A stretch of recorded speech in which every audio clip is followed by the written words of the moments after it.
Good Friday afternoon to all. Glad you're with us. If you're not with us, can I ask where the hell you're at? I'm not quite sure where you are. And how are they hearing this? Yeah, exactly. If they're not with us. There you go. You know what? The people that aren't with us, I hate those people. Yeah, I hate them They're too. jerks. They're They're idiots. dirty, filthy pigs. That's I exactly. want to stab them all right in the face. I should say who I am. I'm Bobcat Goldthwait. Yeah, I was about to introduce you. Who's but you, the guy who's going to do the jumped in. stabbing? Well, you know, It's all right. I can't wait for my own introduction. Well, I was about to, but you know, All it's right. okay. It's No, it's, let's see. no. Here, let me do this officially. Okay. All right, You let's start all know over him again. from stage and screen. Yeah. He The is an stage. award-winning I saw him in Les comedian. Mis. I saw him in The Odd Couple. The Odd Couple. Yeah, with Shirley MacLaine. Shirley No, I MacLaine. don't know. I'm pulling names out Yeah, of my I mean, butt. after a drink, is she hot? I think Shirley MacLaine's hot now, and I'm not like into gilfs. Great. I love Shirley MacLaine. I was trying to get her to do a part. I've never told this story. Trying to do a part. I made a movie called World's Greatest Dad that starred Robin Williams that I wrote and directed. I'm not in it. And I was trying to get Shirley MacLaine to play a part in the movie. And I guess she reads, I'll try to clean it up for your listeners. Please. But I guess she reads into her movements. Okay. Like how some people read tea leaves. Like it came out looked like, you know, the I don't Virgin know. Mary or But what? that's the whole time I'm like going, I'm hoping Shirley poos a yes. You know, I hope she poos a bobcat. You know, but she didn't apparently. So she didn't do my movie. Hey, people, you wonder who By we're the way, talking that's to? all allegedly, but I Allegedly, don't know how yes. you back up that Yes, story. they don't have film to prove it yet. Or also, how does she unprove it anyway? So That's I don't need to say it. allegedly. Hey, in studio with us, I never really introduced him. He did it himself. That's Yeah. good. Bobcat Goldthwait here. He is appearing tonight and tomorrow over at Vaudeville Cafe here Vaudeville in town. Cafe, yeah, I'm doing a show tonight at 9:30 and then 2 tomorrow. And I guess they normally do dinner theater there? Yeah, they do. Hey, you know, and I've been over there too. I have to tell you, this is true too. About 4 years ago, I go in the Vaudeville Cafe, and they do one, and I'm from Jersey, okay? That's where I'm from, and they do one, it's a redneck Italian wedding, and that's what they do. So I go in, and you know, sometimes the people in the audience get involved. And like, I got this certificate from them. I was the actor of the night, you know, or whatever you call it. I got this certificate, it still hangs there. Could I be in your next film? Oh, okay. Well, yeah, sure. With that kind of resume, I'm just checking. I mean, it's credentials, isn't it? Maybe you saw me as redneck number 4 in the Chattanooga Vaudeville Cafe Players. You know, I mean, I don't know. Do you have? Is there a role like for a guy that's doing a radio show that got to Hey, Chattanooga there's always via, a via, role. you know, via like witness relocation and how stupid I was to take this job? Well, you're not very covert. You're not really in deep. I figure if they're not You come smart right enough out to and find me, say- to hell with them. You say, I'm from Jersey. So, So my I'm new sorry. movie. I'm sorry. I'm not plugging you. We No, should my be. new movie is a movie where it's about a guy who's really depressed and he's suicidal, and instead of committing suicide, he drives 400 miles and he shoots and kills the girl from My Super Sweet 16.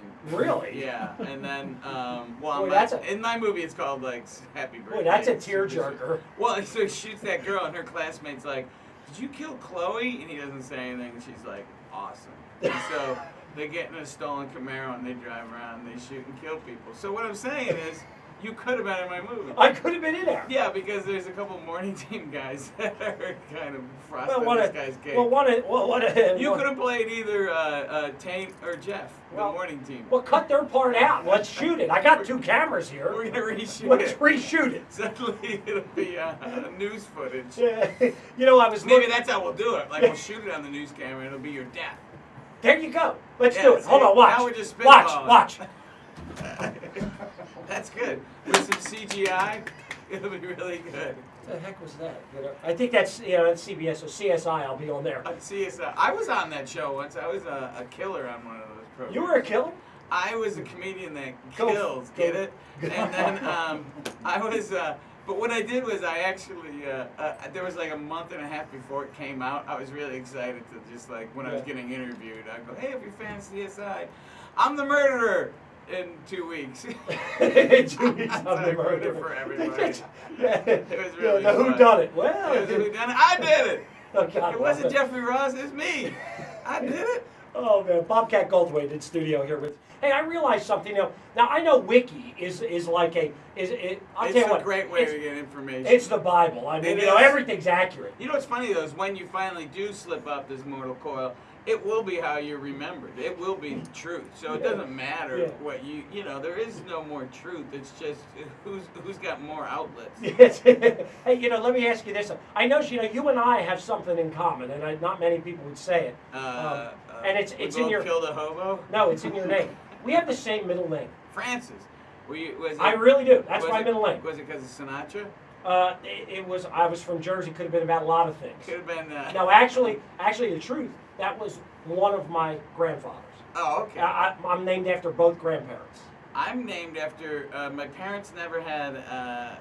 They were married for 7 years, and then they never had any kids, and then they finally started having kids. And Robert Francis was some priest that was praying for my mother or something. But my father just insists that they just got to do milkman. I think that's probably. That's how. I mean, but after it happened and you started to form your personality, priest still had to pray for I'm way more like the milkman than my dad. You know. You know. Write your own milk jugs joke.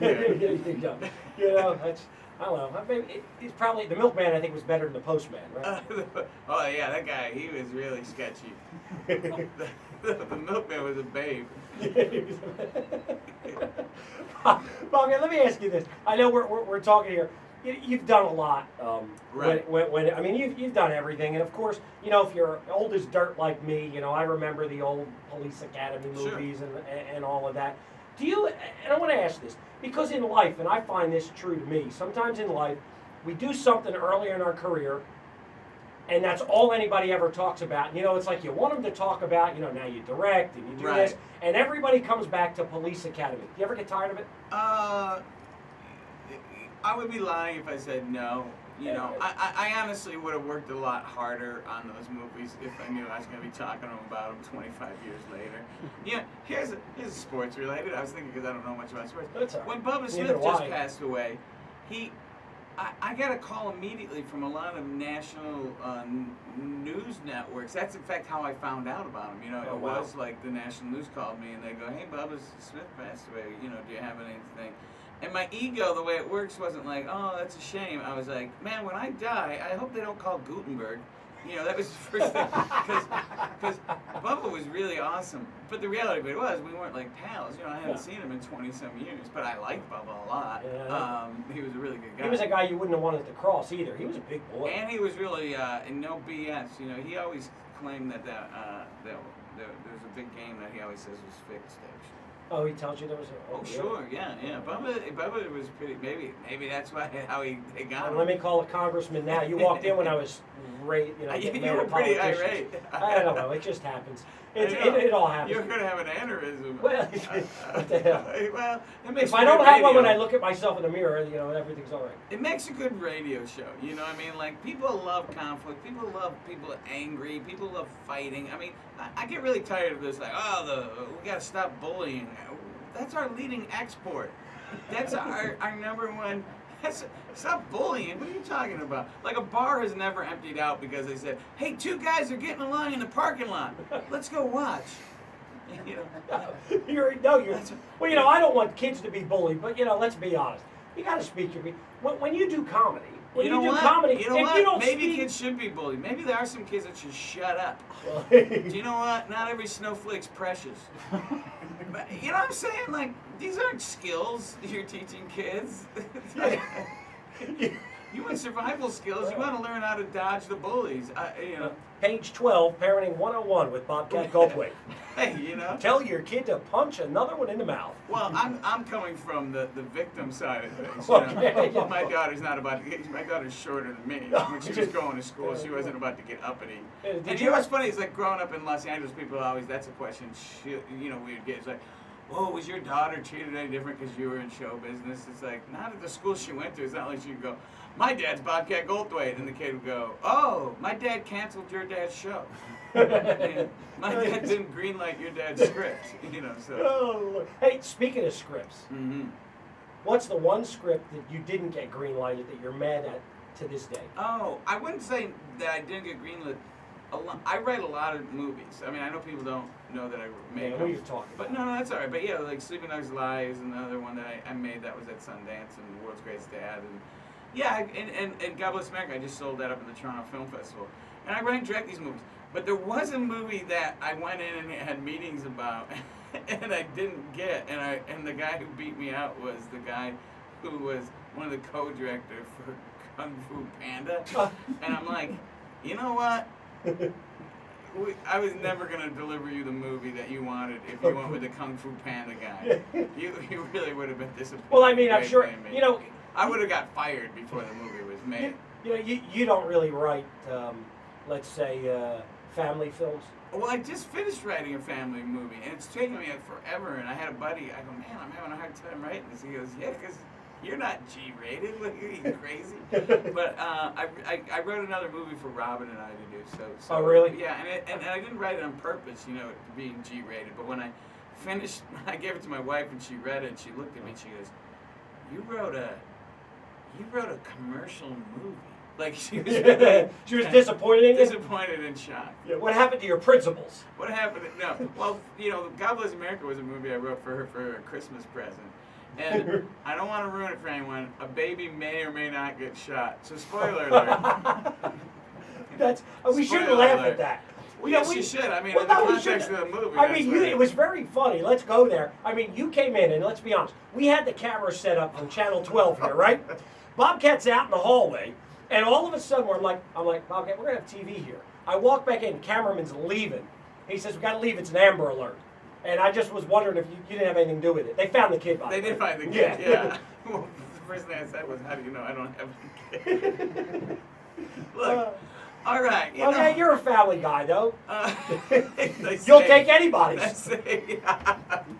I have my daughter's an adult now. I mean, my daughter, I raised my kid, I guess. You try your best, and there's certain part of raising a kid, and I think a lot of parents don't realize this. Like, some of them take it really personally, and it's like, there are bad kids out there. You know what I mean? Yeah. I mean, there really are. So I'm not saying my daughter was one, but she's, from like 15 to, no, I'd say about 13. Sorry, about 13 to 16, she became this other person for a while, and I was like, well, congratulations. You raised another Hollywood jerk. And then she swung back, and she now is actually someone who I hang out with all the time. Yeah, like, she's a good person. She gonna do like a reality show, Living with the Bobcat? No, I was asked to do that a few times. Like, were you really? Sure.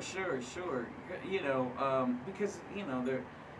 First of all, people think I really am crazy, so I got asked to do one where you, the only ones I almost do is the one where you have to lose weight, because I'm a Celebrity Fit Club. That's not bad. I make $80,000 and drop a couple of LBs. But I did it for free. I just dropped 60. Yeah, well, see, and I did it for free. I should have come with you. But I try to do my best and stay off of reality shows. That's why I do stand-up in between making movies.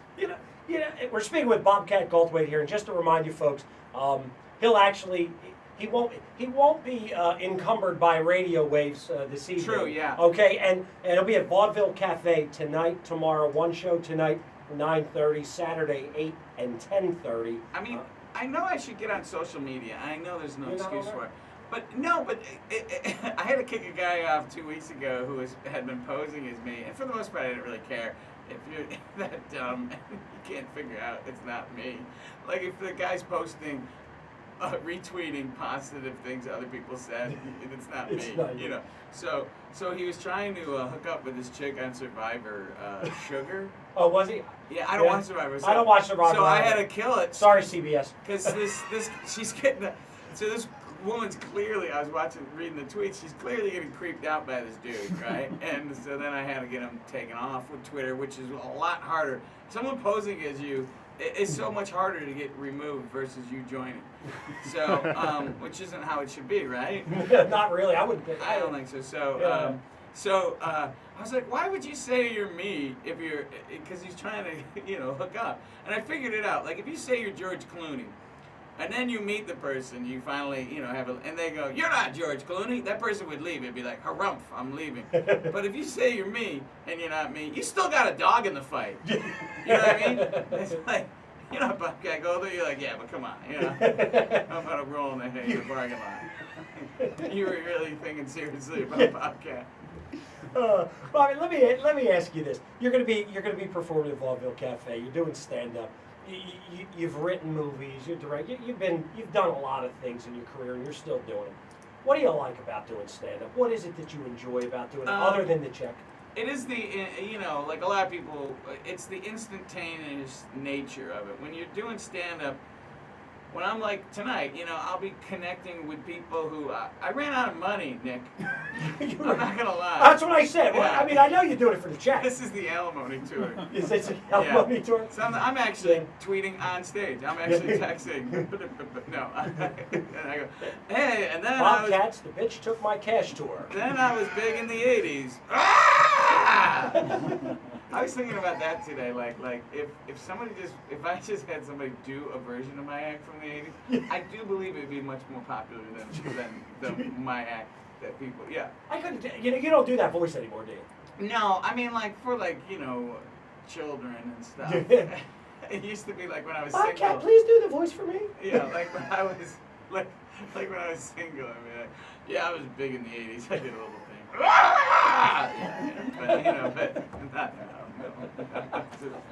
You had to grow up eventually? Well, it's also just like I'll be 50 next May, so it's like I just don't have it in me. It's the idea of perpetuating this person who's not me. It just seems exhausting. And like I love Jerry Lewis, but when he starts getting older and he's still doing that persona, he kind of loses me around Cinderfella. And Lord knows you don't want to get kicked off a telethon. Well, I know. They didn't even. Is that bad? I know. They didn't even give him like a. They should. Yeah, they just didn't re-up. Come on, guy's been doing it for 1,200 years. Sorry, we don't want you anymore. Like they go in there, and go, look. There's two things that keeps this telethon going. Me and this disease. Now we haven't found a cure. So, you know what I mean? Like he should have went out. like he's rich enough. Like he should have held his own telethon on the other channel that night. Now it's like I don't even want to go get locked up for MDA anymore. Now now you got me thinking. No, it's a lot of fun. No, I know that he's he's a good guy. Well, no, he's a dangerous asset to them. You put him on live TV, and they get a little nervous. So. I mean, do you ever have? We're talking with Bobcat Goldthwait here. Glad you're with us. If you're not, I kind of know why. But when you've done live TV. Sure. You've done that. What's your biggest slip? Well, you know what the biggest slip was is that that you can say here. I can describe it. I said the F word on Regis and Kathy Lee once. With Kathy Lee. But I said it so conversationally that there was. I didn't use it as a punchline. I just said it like casually, and my friends and I were watching the tape of it later, and we went, "You just said it," because they're used to the way I talk. Well, Regis probably did. It didn't compute. I don't know. Yeah. Also, it was back in the day. So they probably just thought you were doing that back then. Yeah. Yeah. Well, it clears the bell to me. But I've slipped with the S word on the show. Yeah. But thank God I have a dump button. Yeah. I've done that. It just happens. That's what that's for. Yeah, that's what. We tried it. Because it really isn't long enough for an actual dump. No. It's only 7 seconds. Well, it depends. If you're Shirley MacLaine. If you're sick, yeah. That's no way to tie it all in today. Yeah, got to get the call back, right? Yeah, that's good. Right? Hey, see, I have a future here. I think. I don't know. I'm not too sure. I'm excited about the Vaudeville Cafe. Yeah, so you got the show tonight. Well, bam, right into Knoxville. It's the gateway. They won't let you play Knoxville. Well, hey, if you're going to start in Tennessee, start in the 4th largest city. Never go to the 1st. Yeah, that's true. Nashville after you've only got your feet on the ground. Well, yeah. But Nashville doesn't remind me of the rest of Tennessee, actually. No. It's like Manhattan compared to the rest of New York. Yeah, I mean, people don't realize that, New York is one of the major dairy producing states. Yeah. I mean, I grew up more there. I grew up in Hooterville. People hear you're from New York. It's like, really? I guarantee you my brother was way more hillbilly than you are. I don't care who you are in the South. My brother shot deer from his bathroom. made his own liquor, and loved the Allman Brothers. That is way more hillbilly. You're probably exactly right. Yeah. Hey, folks, Bobcat Goldthwait, tonight and tomorrow night, Vaudeville Cafe, right here downtown. Stop out, see him. Show tonight, 9:30, Saturday, 8 and 10:30. Tickets are just $20, so obviously the alimony's not that much. Yeah, $20. I know. That's cheap. ticket. And you can go to funnydiner.com, I should say, or give them a call, 634-9929. You mean the club when you say give them a call, not me. Yeah, not you. I'm not taking any No, more because tickets. you're not on Twitter, Facebook, and you probably don't have a cell phone. I do have a cell Oh, phone. okay. I'm just checking. Not that nuts. You're not that nuts. Hey, Bobby, seriously, had a good time. I'm sorry, you had to put up with me for a while, but we do appreciate it. And I had a good time. I thought this went very well. I wouldn't that's say cool. a good time. Well, that's good. I'm glad you're all right. We got to Was take there a it. problem in there? No, nothing at all. I'm hoping right. you had a good time because I did. I amused myself. I just hope I didn't, disturb you. I kind of like it. By the way, can I have the scarf? No, man. Guys, back off. I'm just trying. I don't know. You wanted me to drop dead. I thought the scarf could work. I'm just trying. It's not going anywhere. All right, brother. Bobcat, thank you so Thanks. much, my friend. Hey, we'll take a time out, come back with more. It's 105.1 ESPN Radio, Chattanooga. You're listening to The Zone.